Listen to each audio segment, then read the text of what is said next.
Have you ever stopped to think that maybe no one around you is really being sincere? It's not an empty provocation. It's a warning, a call to see what lies behind the shiny facades of modern coexistence. Because if you look calmly, with the eyes of someone who's tired of believing in automatic smiles, you'll realize most people are just acting. They learned the correct gestures. They learned the tone of voice that sounds polite. They learned to laugh at the right time, to show compassion with confident words, to appear kind, even when they're empty inside. They've become experts at appearing human, even when the humanity they project is merely a trained reflex, shaped by the desire for acceptance. No one teaches us how to be genuine, but from an early age we're trained to be pleasant, predictable, and politically acceptable. And it was precisely by rejecting this theater that Diogenes became a problem for the world. An insoluble problem, a living crack in the social veneer.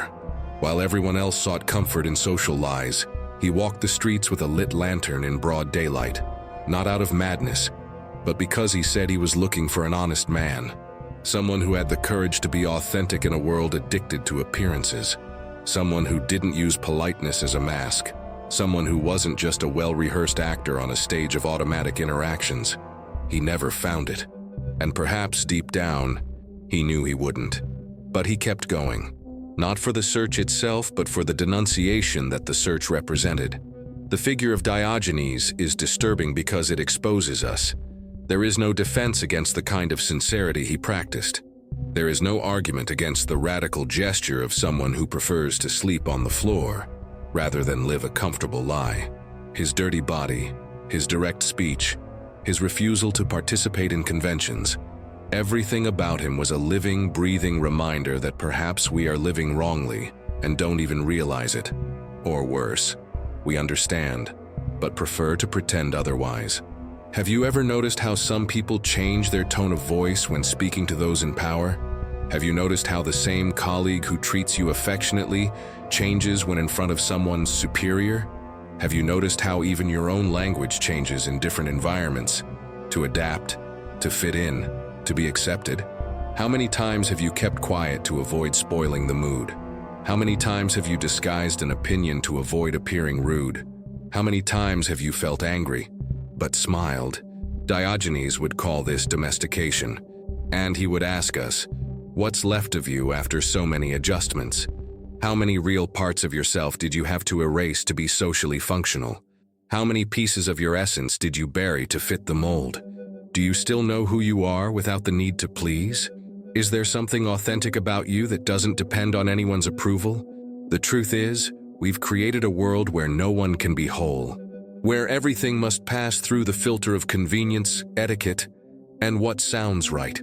A society where the truth must ask permission to be spoken. And often, even that isn't enough. In the name of coexistence, we sacrifice the truth. In the name of affection, we disguise discomfort. In the name of peace, we accept lies as a social norm. It is in this scenario that Diogenes becomes a central figure, not as a distant philosopher in an ancient book, but as a living presence who crosses centuries to confront us. His life was not just a critique of norms, it was a brutal exposure of our everyday cowardice. He showed us that most people prefer to appear good rather than actually do good, that it is more comfortable to be polite than to be fair, that it is more rewarding to maintain appearances than to break with collective lies, and that goodness that depends on public recognition is merely a disguise for vanity. But perhaps the most uncomfortable question he leaves us with is, what if civilization as we know it is actually a grand arrangement of hypocrisies? What if the entire system of praise, titles, honors, recognition, everything we consider worthy and respectable, is just a sophisticated performance to hide our fear of rejection? Diogenes believed so. That most social gestures are silent contracts of mutual pretense. That kindness is often just disguised fear. That respect is just a pact to avoid conflict, not a real virtue. That's why he spat on those who flattered him. He slept on the city floor. He ate with his hands in front of the rich. He provoked, he poked, he exposed. He showed that without an audience, almost no one remains kind. That without recognition, almost no one remains good. What about you? How do you act when no one is watching? Is your politeness a conviction or just a performance? Would you still help if you couldn't tell? Would you still be kind if no one knew?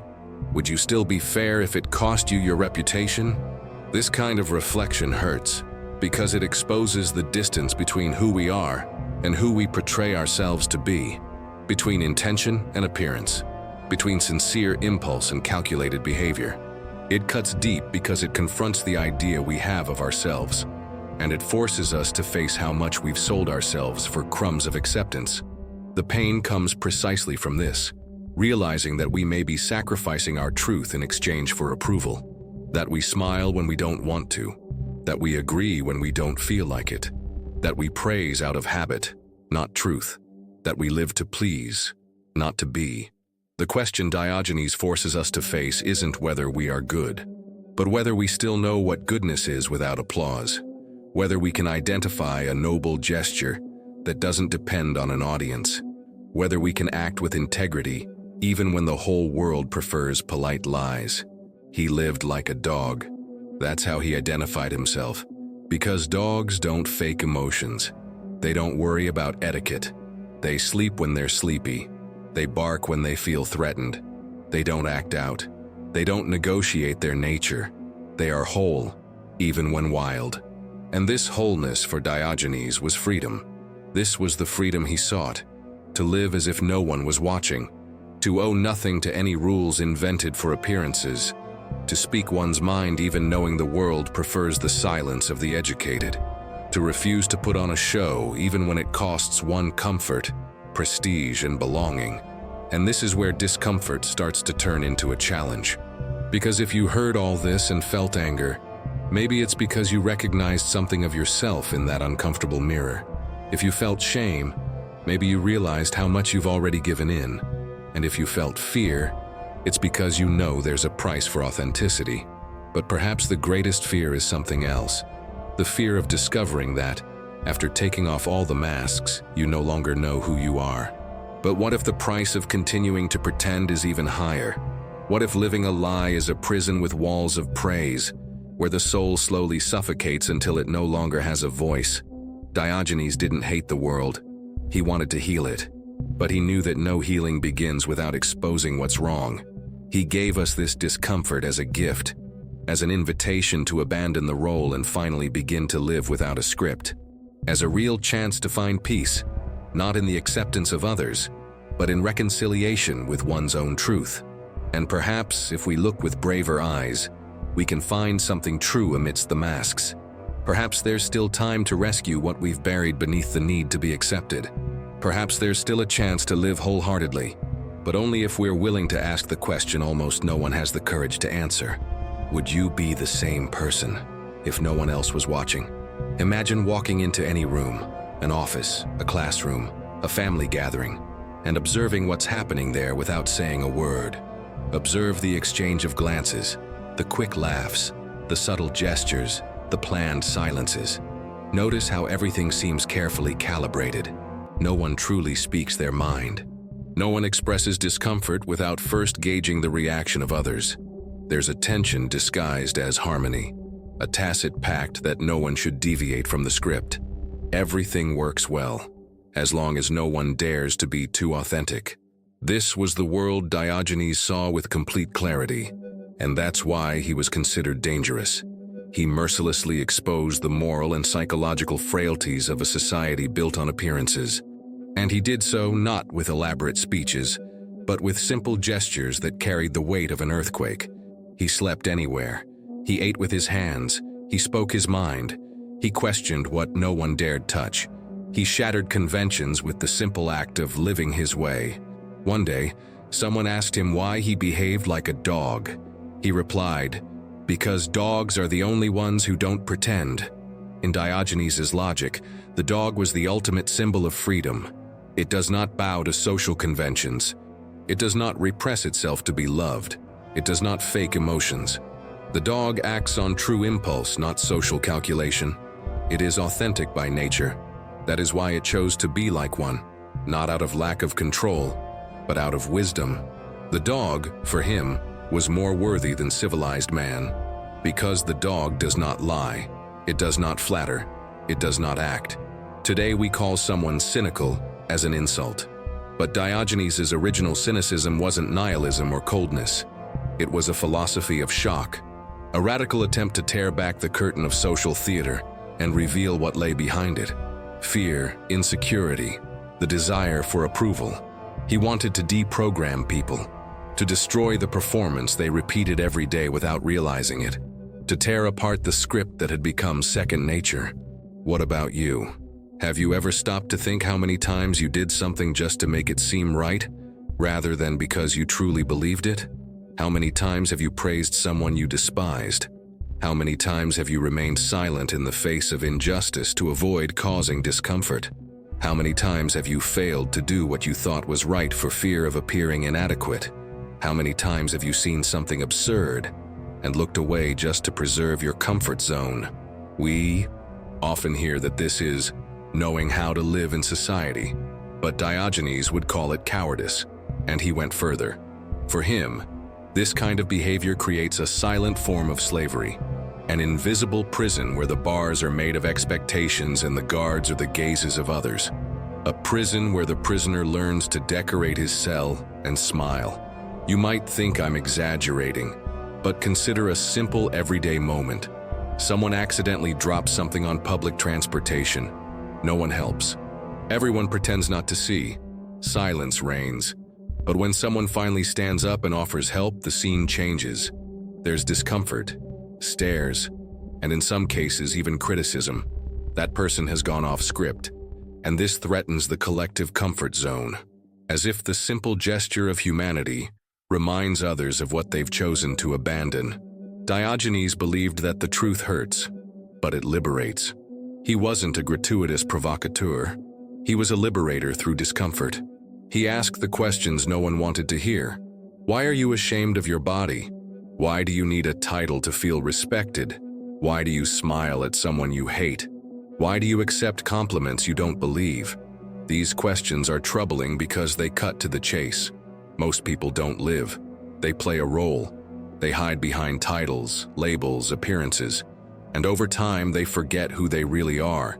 They forget what it's like to say something without thinking about the impact. What it's like to smile without obligation. What it's like to exist without mold. He saw this performance as a kind of collective illness, and he believed the cure lay in exposure, in confrontation, in refusing to participate in the lie. That's why he walked dirty, why he slept wherever he pleased, why he rejected any status. He wasn't a bum. He was a philosopher of integrity, a thinker who used his own body as a protest, who made his own life a living critique of common hypocrisy. And more than that, he was a doctor of unconscious souls. His diagnosis was brutal but accurate. His presence caused discomfort, not because he was aggressive, but because he was too honest. And in a world of disguises, radical honesty is an act of war.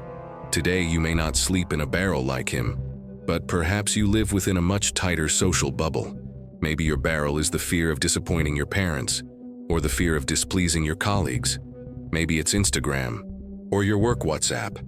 Every notification, every like, every emoji can be an invisible chain tying your identity to the approval of others. Every outfit you choose, every filter you apply, every sentence you write can be part of a character you don't even realize you're portraying. And here comes the inevitable question. What would you do differently if no one could judge? What would you post if you didn't care about likes? What would you say if you weren't afraid of being misinterpreted? What have you silenced for so long that you can't even remember how to sound in your own voice? How many decisions have you made in recent days just to be accepted? Diogenes believed that the only way to rediscover one's essence was to disobey the expectations of others, to disobey social roles, to disobey oneself when one was pretending, not out of empty rebellion, but out of fidelity to what is most real within us. Freedom, for him, was not a concept. It was a commitment to inner truth, even when it hurt. And he knew it would come at a cost, that those who speak the truth are mistaken for mad, that those who refuse to flatter are seen as rude, that those who choose freedom can be hated. But he accepted all of this, because he had made a choice to live whole, even alone. He preferred honest solitude to false company. He preferred genuine contempt to purchased admiration. Perhaps the secret lies there, not in destroying society, but in rebuilding our relationship with it based on our own truth, in making peace with honest loneliness, in enduring the discomfort of not being understood, because true freedom isn't screaming. It's not having to lie. It's not having to explain. It's not having to be held accountable for being who we are. And this is where many give up. Because being free often means giving up the sympathy of others. It's accepting the risk of being frowned upon, of appearing strange, of causing discomfort. But it's in this discomfort that the possibility of being real is born. And only in reality is there peace. Diogenes lived every second of this risk, and he didn't regret it. Because he knew something almost no one admits. Living trying to please everyone is the surest way to lose yourself. And losing yourself doesn't happen all at once. It happens in small pieces, in small concessions, in fake smiles, in convenient silences. In the end, what he gives us is not a manual for rebellion, but a mirror, an invitation, a choice, a reminder that dignity begins when we stop negotiating our truth. Do you want to look good, or do you want to be whole? Do you want to be loved for an image or respected for who you are? Do you want to repeat the script or write your own line, even if the audience leaves? The answer doesn't need to be given now, but not shying away from the question is a start, because that's how every real transformation begins, with the courage to no longer hide. In the next part, we'll delve even deeper into what Diogenes called the most accepted vice of the modern world, performative morality, where appearing righteous matters more than acting righteously, where even good gestures can hide vanity disguised as virtue, and where kindness has lost its essence because it has become a product of personal marketing. And maybe then, the discomfort becomes even more intimate. Maybe it points right at you. We live in an era where being perceived as good has become more important than being good in a suit. In a time where the right words, the right gestures, and the right reactions are worth more than the intention behind them. It's as if morality has ceased to be an inner conviction and has become a tool for reputation. No one wants to appear ignorant. No one wants to appear cruel. No one wants to appear wrong. So we train ourselves to perform. This is where the most dangerous distortion begins. We confuse kindness with appropriateness. A kind person today is often one who masters the language of the moment, who knows when to remain silent, who masters the invisible codes of public behavior, who learns to be indignant for the right causes, at the right times with the right words. And as ethical as this may sound, deep down, it's simply social survival. What happens when morality becomes choreography? Diogenes, if he were alive today, wouldn't just be walking the streets with a flashlight. He'd probably be wandering through social media, observing every gesture of digital compassion, every burst of virtue shared with filters, hashtags, and carefully selected empathetic phrases. He wouldn't see it as kindness. He'd see performance. He'd see fear. He'd see a desperate attempt to be accepted in a society where saying the wrong thing can cost more than being cruel in silence. How many times have you written something and deleted it before posting it? Not because it was wrong, but because you feared what people would say. How many times have you remained silent in the face of absurdity because you didn't want to appear against the tide? How many times have you found yourself agreeing with something you didn't understand just to avoid feeling left out? These questions are uncomfortable because they reveal an uncomfortable truth. We are living under a new kind of censorship, no longer imposed by governments or overt dictatorships, but a diffuse, subtle censorship, imposed by fear of collective judgment. And the name of this censorship is performative morality. Are you acting out of conviction or fear of being canceled? Performative morality is seductive. It offers us a shortcut to acceptance. It doesn't require depth.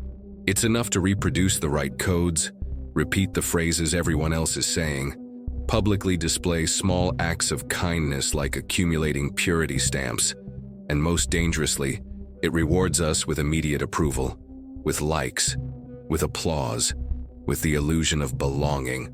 But Diogenes would warn us, kindness that needs an audience isn't kindness, it's vanity, because what's made to be seen is already contaminated by the need to appear. It's no longer spontaneous. It's no longer pure. It's already calculation. And where there's calculation, there's no virtue, there's moral marketing. At what point did being good become a branding issue? Of course, not every display of good deeds is pretense. Some share out of inspiration, others mobilize out of a genuine desire for transformation. But the point Diogenes would raise is different. Why do we need so much for others to know we are good?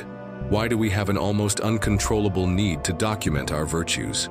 We live in a world where helping someone in silence seems like a waste, where kindness without a record seems non-existent, as if doing good would lose its value if no one could see it. And with that, we also lose the depth of our actions, because doing good has also become an image-building gesture. And that changes everything. Have you ever stopped yourself from helping someone because you thought it wouldn't make a difference? Or because you knew no one would notice? Diogenes taught us that true goodness seeks no recognition. It sustains itself. It lives in the dark, it acts in the shadows, it doesn't feed on applause. And that's where it proves itself. Because it doesn't need witnesses to exist. It exists because it's part of who you are, not how you want to appear. But we live in a time of artificial light, where every action needs a caption, every sentence needs context, every gesture needs justification. And in this way, we're killing spontaneity, depth, and courage. Because even kindness has become a strategy. Even empathy has become a currency. Who would you be if no one was watching? Performative morality isn't limited to appearances. It affects the way we think. It prevents us from exploring complex ideas. Because we're afraid to think the wrong thing, to speak the unpopular word, to reflect outside of consensus. This creates a generation that repeats but doesn't understand, that takes a stand but doesn't feel, that talks about empathy but can't bear the discomfort of disagreement. Can you hold a conversation with someone who thinks radically differently than you without wanting to win the argument? Diogenes would remind us that thinking requires courage. The courage to contradict oneself, the courage to be uncertain, the courage to be misunderstood. Because true thought is born of friction, doubt, and internal conflict. And when everything must be accepted, explained, and approved immediately, thought dies before it can mature. Today, many people don't think to understand. They think to please, to confirm what's already been said, to belong. And that's not thinking. It's following a script. Do you really believe everything you advocate? Or are you just repeating what sounds right? Performative morality transforms even mistakes into spectacles. Today, even apologies are scripted. Someone slips up, goes viral, apologizes with the right intonation, displays controlled vulnerability, is applauded for their ability to redeem themselves, and returns to the stage, as if the mistake were just another step in the narrative, as if even a mistake needed to be well presented to be accepted. But Diogenes would warn us again. When even vulnerability becomes performance, what remains human? Perhaps that's why he rejected everything. Fine clothes, positions, titles, flowery speeches. He knew each of these things could become a disguise. It could hide more than it revealed. He preferred symbolic nudity, absolute stripping, because he knew that the fewer masks, the harder it is to lose oneself. How many layers have you accumulated to be accepted? Performative morality feeds on these layers. It demands that you appear, that you fit in, that you function. Even if inside you're exhausted, skeptical, divided, there's no room for doubt, no time for hesitation. Everything needs to be said now, clearly, firmly, even if you don't yet know what you feel, even if you haven't had time to process it. And that comes at a price. The price is an anxious, hyper-connected generation, hyper-aware of what they should look like, but disconnected from what they truly feel. A generation that has learned to edit even their feelings, that feels guilty for not caring about everything, that forces itself to take a stand even without understanding, that lives in a constant state of moral alert. Do you feel guilty for not having an opinion on everything? Diogenes would say that this guilt is a symptom that we are trying to be good in the eyes of others, and not in our own. Because true goodness doesn't require public outcry.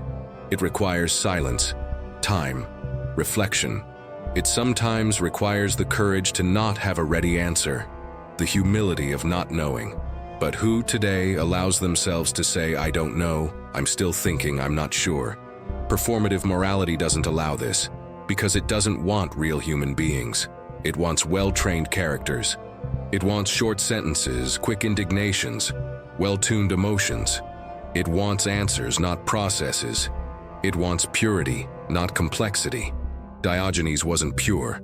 He was whole, and this wholeness made him dangerous, because he didn't fit into categories. He wasn't liberal nor conservative. He wasn't moderate nor extremist. He was simply someone willing to speak his mind, to confront what bothered him, to live as he saw fit, even if it isolated him. And perhaps that is the hardest lesson of all. Are you willing to lose applause to maintain your integrity?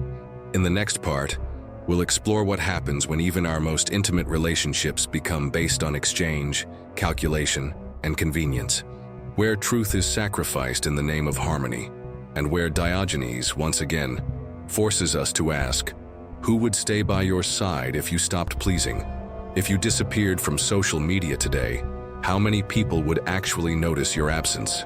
How many would message, call, or reach out to you? And how many would simply notice that your name no longer appears among stories, likes, and comments?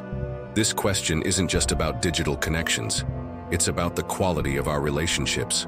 It's about what remains when the theater of presence ends, when there are no more emojis, when there are no more appearances. This is where Diogenes' philosophy becomes even more brutal. It doesn't even spare emotional bonds. Diogenes believed that most friendships were built on silent agreements of convenience. It wasn't pure affection. It was a system of exchanges. You make me feel important. I make you feel admired. You validate my decisions. I ignore your contradictions. We call this friendship, but he saw it as complicity in a lie. Today, this has become even more sophisticated. Many of our closest relationships operate as character-maintaining alliances. People who only love us as long as we remain what they need us to be. The friend who expects you to remain positive. The partner who wants you to never confront. The family member who expects the same blind loyalty as always. But what happens when you change? When you stop laughing at the same jokes? When you start speaking your mind? When you start expressing old discomforts that you previously swallowed to keep the peace? Diogenes would live this moment as an experiment. He would test every link to truth. He would approach a friend and say, "Today I don't want to please you. I just want to be real. Are you still staying?" Perhaps the answer was silence. Recent research shows that on average, an adult loses 80% of their friends every 7 years. Most of these losses don't happen because of major fights, but because of erosion, because of changing values, because of unshared growth, because one person started thinking differently and the other felt threatened by it. Relationships don't die from a lack of affection but from overperformance. Have you ever felt alone even when surrounded by people? This feeling isn't weakness. It's a sign of clarity. It's what happens when your truth begins to outgrow the space relationships offer it. When the script you played out with others no longer serves you, but they still want you to keep playing it out. How many times have you had to smile to keep the mood? How many times have you swallowed your response to avoid appearing aggressive? How many times have you accepted criticism without telling the truth for fear of losing the friendship? Diogenes chose solitude as a form of purity, not because he hated people, but because he knew that only in their absence did the truth reveal itself completely. He didn't seek solitude. He sought to be clean. Clean of emotional demands disguised as affection. Clean of forced validation. Clean of the drama of relationships. There is beauty in being alone when it means being whole. A study published in the journal Science showed that most people would rather receive a small electric shock than spend 15 minutes in complete silence with their own thoughts. This reveals the degree of discomfort we feel when completely alone, and the reason is clear. In silence, there's nowhere to run. The truth emerges, and with it the void we try to fill with relationships, even the most fragile ones. But Diogenes didn't shy away from this. He sought precisely this breaking point. He understood that only when we lose the companions based on convenience do we begin to attract those based on truth. Do you have someone you can be your whole self with? without having to edit yourself? This question should be asked often, because it determines whether your relationships nourish your essence or merely sustain your mask. Diogenes didn't want crowds. He wanted people who would stay when he said what no one wanted to hear, who wouldn't flee at his symbolic nakedness, who wouldn't be offended by his freedom. And if you stopped pleasing everyone today, who would still be by your side tomorrow? One of Diogenes' most famous passages is the time Alexander the Great came to him. The most powerful emperor in the world, surrounded by soldiers, sycophants, symbols of power. Diogenes was lying down, sunbathing. Alexander approached and said, "Ask me anything." And Diogenes replied, "Get out of the way of the sun." This moment sums it all up. When someone doesn't need you for anything, not power, not approval, not status, they're free to say anything. Diogenes didn't bow down even to the empire, because his peace was greater than any social benefit. And the question remains, how many people would you avoid confronting for fear of losing some emotional or practical advantage? Most of our relationships can't handle the truth. They survive on omissions, on mutual concessions, on small pacts where no one touches the other's wounds. Diogenes was the opposite of this. He touched where it hurt, not out of cruelty, but because he believed that only pain could awaken what was dormant. And maybe that's why many couldn't stand being around him for long. Imagine if you said to someone close to you today, "I don't agree with almost anything you believe, but I still respect you." How many relationships could withstand that phrase? How many need agreement to continue existing? This is where we understand the fragility of many bonds. They are not based on freedom, but on comfort. And anything that threatens that comfort, like an honest opinion, a clear boundary, a change in perspective, becomes a risk. But the truth is that no amount of affection is worth your internal mutilation. No connection justifies sacrificing your voice. No amount of companionship can compensate for the loss of your integrity. Diogenes preferred honest silence to disingenuous conversation. He preferred genuine discomfort to purchased acceptance. He preferred to be remembered as a genuine nuisance rather than a pleasant, empty companion. He didn't seek love, he sought clarity. And for that, he was respected even by those who couldn't stand him. Are you surrounded by people who like you, or the role you play to them? This is one of the most important questions you can ask yourself, because it's where the possibility of transformation lies. When you discover that much of what keeps your bonds alive is expectation, not truth, the cleansing process begins. And yes, it hurts, but it also liberates. In the next part, we'll leave the intimate space and return to the public stage, the grand theater where everyone pretends to be idealized versions of themselves, where authenticity is treated as a threat, where Diogenes, once again, invites us to step off the stage and observe, as spectators of the collective lie. Imagine walking into a busy square in any modern city. People hurriedly walk around, dressed in status-defying clothes, their eyes glued to bright screens, their conversations polite and empty. Now imagine that, in the middle of this scene, a dirty man appears, wearing torn clothes, shameless and lacking in filter, loudly saying what no one wants to hear, that this is all a play, that everyone there is acting, and almost no one is who they seem. This scene, which seems absurd, happened over 2,000 years ago with Diogenes, but it could happen now exactly as it was, because deep down, the human essence has changed little. We continue to act. We continue to need an audience. Diogenes refused to be an actor. And more than that, he refused to be an audience for others. He wanted to step out of the game. And in doing so, he began to see what others didn't. He became a mirror no one wanted to look at. Because his freedom exposed the imprisonment of others. His simplicity exposed the excesses of others. His honesty made clear how much others lied. He was unbearable for those who needed social applause to exist. He was uncomfortable, harsh, and merciless. But above all, he was free. Today we live in the height of representation. Social media, professional environments, family groups. Everything demands a performance from us. We have to appear happy, appear confident, appear productive, appear interesting. It's not enough to be. We must be seen. The value is no longer in the truth of the experience, but in its appearance. If you experience something grand and don't record it, it hardly counts. If you feel something profound but don't post it, it seems as if it never existed. We have entered an era in which existence requires a witness to justify itself. As if being weren't enough, it's necessary to perform.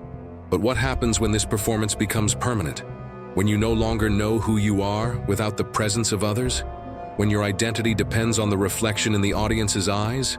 Diogenes would warn us, this is not life, this is prison. A sophisticated, comfortable, even admired prison, but a prison nonetheless. And the worst kind of prison is the one you think you chose. How many times have you suppressed a sincere thought for fear of not being understood? How many times have you dressed not as you wanted, but as you thought you should? How many times have you told a story edited to sound stronger, more interesting, more well-rounded? These small acts repeated every day shape who you believe you are. But in reality, they are versions of yourself adjusted to the tastes of others. You become a product, a character shaped by external expectations. And the more you please others, the further you distance yourself from yourself. What Diogenes did was the opposite. He unlearned how to please. He didn't want to be admired. He wanted to be authentic. And to do so, he had to lose everything that made someone socially acceptable. He lost status, comfort, and respect. But he found a freedom few dare seek, the freedom of no longer needing to maintain an image. Could you spend an entire day being completely honest? With others and with yourself? Could you say no without making excuses? Show vulnerability without fear? Stay silent without feeling guilty? Act without worrying about how it will be perceived? Most of us wouldn't be able to, because our identity has been colonized. Colonized by likes, by norms, by ready-made phrases, by codes of acceptance. We live under constant surveillance, no longer by authoritarian regimes, but by the social gaze. Every step, every choice, every expression can be analyzed, criticized, canceled. And with that, we become addicted to approval, to the point where we mistake applause for love. Diogenes didn't want applause. He wanted clarity. And to achieve this, he chose to be offensive, not out of malice, but out of necessity. He knew that certain truths couldn't be spoken softly, that certain masks only fall with impact, that some illusions only shatter with shock. That's why he was disturbing. That's why he was feared, because there was no way to control someone who had already lost everything others use to control. Have you ever stopped to think about how much of your life is guided by the fear of appearing inadequate? How many decisions do you make to avoid criticism? How many truths do you hide to maintain acceptance? This logic is subtle, and that's why it's dangerous. Because it seems natural, it seems polite, it seems kind, but often it's just fear in disguise. Fear of being excluded, fear of being rejected, fear of being different. But what is truly transformative in human beings arises precisely from difference, from singularity, from what escapes the script. Diogenes understood this. That's why he chose to be unclassifiable. He didn't fit into any category. He didn't want to be a philosopher, nor a teacher, nor a leader. He wanted to be a whole human being, and that, in itself, was a revolution.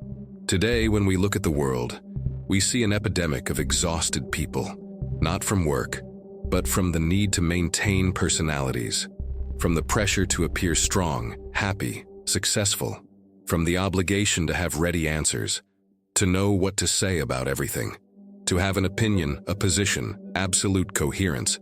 But those who are real change. Those who are sincere hesitate. Those who are human contradict themselves. And only those who allow themselves this can truly live. Diogenes would say there's only one way to escape this fatigue. It's to stop acting. It's to give up on appearing good in order to be whole. It's to give up your image in order to regain your presence.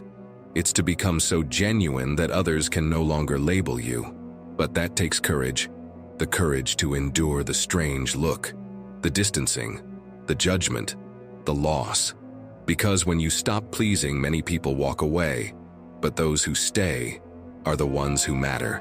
In the next part, we'll delve into the silent crisis of artificial wisdom, where many people appear intelligent but have only learned to simulate depth, and where Diogenes once again challenges us to exchange the veneer of appearance for the courage to say, "I don't know."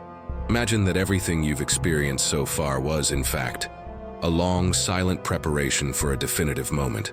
That instant when you find yourself faced with the fork in the road between continuing to represent what the world expects or finally daring to be what, silently, you've always known you were. No filters, no masks, no need for performance. This path to this point hasn't just been an immersion in ancient ideas or an intellectual journey. It's been an existential journey, a mirror slowly being held up to your face. And not to accuse you, but to remind you of something you may have forgotten in the din of other people's expectations. You have the right to be whole, to inhabit your own truth, to no longer trade your soul for belonging. Being whole is a revolutionary act in an era that rewards fitting in and punishes authenticity with silence, discomfort, or abandonment. And perhaps that's why so few can live with this kind of integrity. Because being whole requires courage. It requires loss. It requires a surrender that's only possible when one accepts the risk of walking alone for a while, until they find someone who has also decided to stop pretending. Diogenes understood this over 2,000 years ago, when everything around him seemed to seek status, recognition, and prestige. While others raced to achieve titles, he ran in the opposite direction, in search of inner coherence. And he found peace, not in comfort or stability, but in the discomfort of truth. A raw, disconcerting peace. A peace that required ruptures and could not be explained by formulas. It springs from the void that remains when one renounces the need to please. And in that void, you find yourself. Diogenes wasn't crazy. He was someone who had cleared the eyes of his soul. He saw the game for what it was. A collective performance where everyone pretends to know, feel, and be more than they really are. He didn't want to live above others. He just wanted to avoid lying to himself. This made him seem insane to many. But insane is he who trades freedom for applause, who accepts smiling while bleeding, just to maintain superficial harmony. What Diogenes proposed wasn't chaos.